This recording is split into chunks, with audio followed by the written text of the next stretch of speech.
বিয়ের ৩ মাস হতে চললো, তবুও নাকি আমাদের বিয়ে সম্পূর্ণ হয়নি। তো সম্পূর্ণ হয়নি তো কি, এখন আবার সম্পূর্ণ করতে হবে। সেই জন্যই আজকে এই পুজোর আয়োজন। তো হ্যালো বন্ধুরা, তোমরা সবাই কেমন আছো? আশা করি সবাই ভালো আছো, আর আমিও ভীষণ ভালো আছি। আর এখানে দেখো পুজোর সমস্ত কিছু কিন্তু করে নিচ্ছে, রেডি করে নিচ্ছে আর কি। তারপর এখানটায় আমরা একে একে পূজা টুজো দিব। আর আমি এদিকটায় সব কিছু সামলে নিচ্ছিলাম, মানে আর যা যা কিছু করতে হবে। এদিকে আমি প্রদীপ ধরিয়ে নিলাম। তারপর প্রদীপ ধরিয়ে আমি একটু দেখো আমি সব কিছু সমস্ত জিনিস আর কি এক এক করে এনে দিচ্ছি, কি কি লাগবে না লাগবে। তো সেটাই আর কি করছিলাম রেডি। আর তোমাদেরও কি এই রিচুয়ালসটা আছে আমাকে অবশ্যই জানাবে। হ্যাঁ, এটা কিন্তু আজকে হচ্ছে গুরু পূজা, যেটা না হলেই সম্পূর্ণ হয় না নাকি একটা বিয়ের। তো আমাদের কিন্তু এই নিয়মটা আছে যে গুরু পুজো করতে হয়, কিন্তু এটা রিসেপশনের দিনই করে অ্যাকচুয়ালি। মানে সকালে যখন বউ ঢুকে তখনই আর কি এই নিয়মটা করে, কিন্তু আমাদের করা হয়নি। যেহেতু আমার শ্বশুরমশাই একা, তো একা হাতে সমস্ত কিছু করে উঠতে পারেনি। তো এখন আমরা এই অনুষ্ঠানটা মানে এটা সম্পূর্ণ না করলে নাকি ছেলের কুলে, মানে আমার হাজব্যান্ডের কুলে আমি আসবো না, এটা বলে আর কি বড়রা। তো আমি সঠিকটা জানি না এটার বিষয়ে আর কি।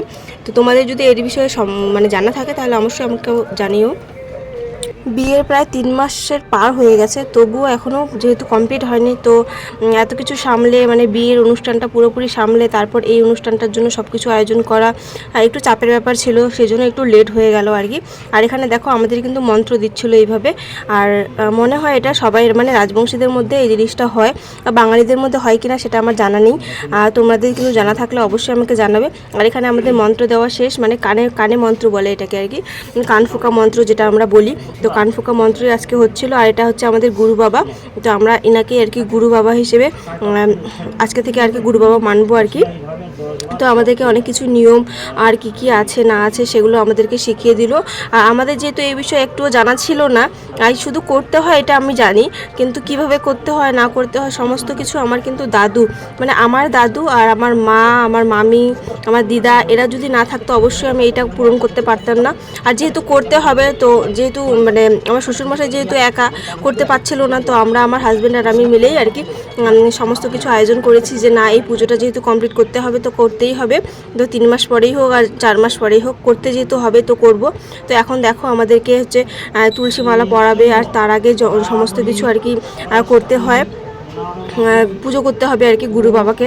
তো গুরু বাবাকে পুজো করার জন্য এই যা যা আমাদেরকে শিখিয়ে দিচ্ছিলো আমরা সেই সমস্ত কিছুই করছিলাম।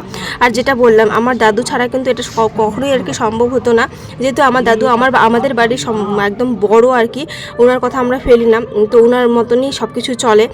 তো ওখানটায় আর কি দাদুই আর কি সমস্ত কিছু আর কি আয়োজন করেছে, যে কোথায় গুরু বাবা করবে না করবে সমস্ত কিছু আর কি দাদুই দেখেছিল। আর আমরা শুধু জাস্ট আমাদের কি কি করতে হবে না হবে সেটা আমার দাদুর কাছে শুনে বা এই গুরু বাবার কাছে শুনে আমরা সমস্ত কিছু আয়োজন করেছি। আর এখানটায় দেখো এক এক করে সমস্ত কিছু আমরা দিয়ে দিচ্ছি গুরু বাবাকে।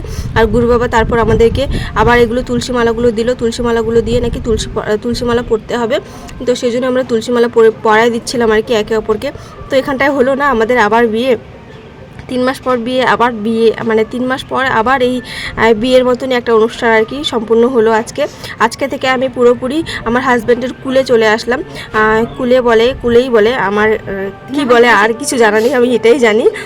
তো দেখো তারপর আমি আর আমার হাজব্যান্ড দুজনে মিলে গুরু বাবাকে আর কি পুজো করে দিচ্ছিলাম।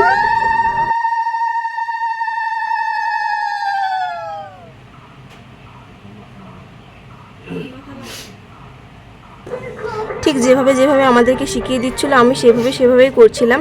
আর এখানটায় সূর্যকেও পূজা করতে হয়, মানে প্রণাম করতে হয়। তো সূর্য ঠাকুরকেও পূজা করে নিলাম।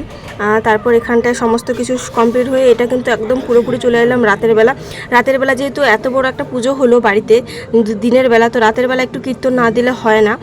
তো সেই জন্য একটু কীর্তনেরও আয়োজন করেছি। আর আমার শ্বশুরবাড়িতে জানো এটা প্রথমবার যে কীর্তন হচ্ছে, কোনো বারও কীর্তন হয়নি, যেহেতু আমার শাশুড়ি মা নেই, আর সেহেতু এত কিছু কি করে করবে, কে করবে। আর বাবা ছেলে তো একা দ্বারা তো সম্ভব হয় না, একটা বাড়ির বউ না থাকলে হয় না। তো সেই জন্যই এখানটায় সমস্ত কিছু হচ্ছে যেহেতু, তো আমি যেহেতু এখন আছি উপস্থিত, তাহলে কেন করব না। সেই জন্য আমি দাদুকে বলেছিলাম যে দাদু কীর্তনও দিব, তো দাদু সেই মতনও সব কিছু ব্যবস্থা করে দিয়েছে, মানে সবাইকে বলেছে। তো এখানে কীর্তনের জন্য আমি সবাইকে আর কি বরণ করে নিচ্ছিলাম। আগে সমস্ত জিনিসগুলোকে, মানে বাজানোর জিনিসগুলোকে আমি বরণ করে নিলাম, তারপর সবাইকে বরণ করে নিলাম, তারপর প্রণাম করে নিলাম।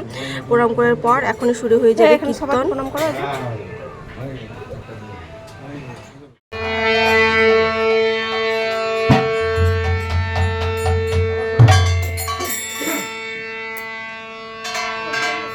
তো